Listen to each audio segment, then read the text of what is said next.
कहीं कहीं लोग मौत का रूप लेके पैदा होते हैं। उनका बस एक ही मकसद होता है, वो होता है दूसरों का जान लेना और दूसरों का घर उजाड़ना। बात है चेन्नई की। चेन्नई में 80 के दशक में एक नाम बहुत ही ज्यादा प्रचलित था। यह नाम इतना ही डरावना था जिसे सुनकर सबका रूह कांप उठता था। उन दिनों चेन्नई में यह चेहरा कुछ ज्यादा ही प्रचलित था, बट कहानी में एक ट्विस्ट है। प्रचलित अच्छे कामों को लेकर नहीं, बल्कि बुरे कामों को लेकर था। मैं बात कर रहा हूँ ऑटो शंकर के बारे में। उन दिनों जो भी इसका नाम सुनता, उनके दिलों में अजीब सा घबराहट बैठ जाता।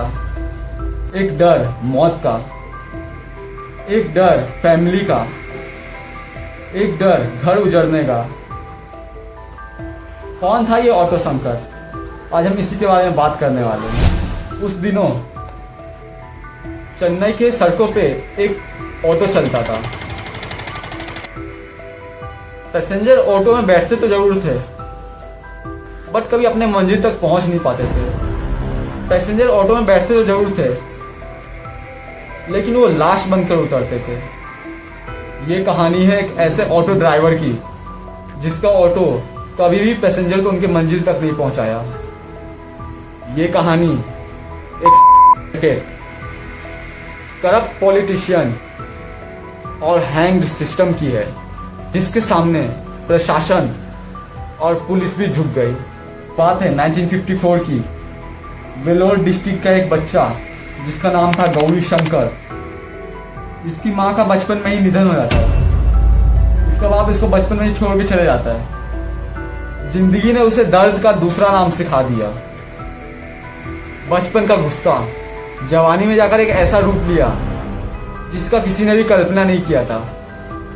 चेन्नई आकर उसने ऑटो चलाना शुरू किया, लेकिन अंदर ही अंदर वो कुछ और बन चुका था। ललिता, एक लड़की जिसे शंकर एक तरफा प्यार करता था, लेकिन ये उसके जज्बात को न समझकर उसके प्यार को ठुकरा दी। और तब शंकर ने एक ऐसा रूप लिया जिसका कोई भी कल्पना नहीं कर पाया। वो एक हैवान बन चुका था। उसका पहला टारगेट जो कि उसका प्यार बना, उसने ललिता का हत्या कर दिया। शंकर ने ललिता को मारकर उसके शव को जला दिया, लेकिन पुलिस को जरा सा भी भनक नहीं पड़ा। वो एक मर्डर नहीं था, बल्कि एक आग था जो कि शंकर के अंदर रोजाना जलने लगा। उसके अंदर एक बदले का भावना उत्पन्न हो गया था। शंकर सिर्फ एक कातिल नहीं था, साथ ही साथ वो एक एम्पायर खड़ा कर दिया। औरत का शरीर उसके लिए एक बिजनेस बन गया और पावर उसका नशा, और जो कि उसको पुलिस वालों से और पॉलिटिशियन से मिलता था। पुलिस, पॉलिटिशियन, अमीर लोग सब इस रैकेट का एक हिस्सा बन चुके थे। कोई इसके खिलाफ आवाज नहीं उठा पा रहा था, क्योंकि सबकी इज्जत इसके हाथ में थी। सब इससे डरते थे, सब इससे कांपते थे। जो लोग उसके अगेंस्ट गए, या तो वो गायब हो गए या तो वो जमीन के नीचे मिले। 1987 से 1989 के बीच 6 लोग अचानक से गायब हो गए, और 6 के 6 लोग शंकर के एकदम क्लोज थे। किसी को जहर दिया गया, तो किसी को जिंदा जला दिया गया था, तो किसी को पानी में डुबाकर मार दिया गया था, और सबके सबूत शंकर ने मिटा दिए थे। लेकिन एक दिन पुलिस को एक कंस्ट्रक्शन साइट पे बहुत सारे इंसानों का हड्डियां मिला। जब पुलिस थोड़ा सा एक्शन ली, तो आसपास के जितने भी लफंडर और जितने भी गुंडे लोग थे, सबको हिरासत में ले लिया, और सब लोग ने सिर्फ एक के ऊपर उंगली उठाया, और वो उंगली था ऑटो शंकर के ऊपर। शुरू हुआ इंडिया का सबसे पहला साइकोलॉजिकल प्रूफिंग इन्वेस्टिगेशन।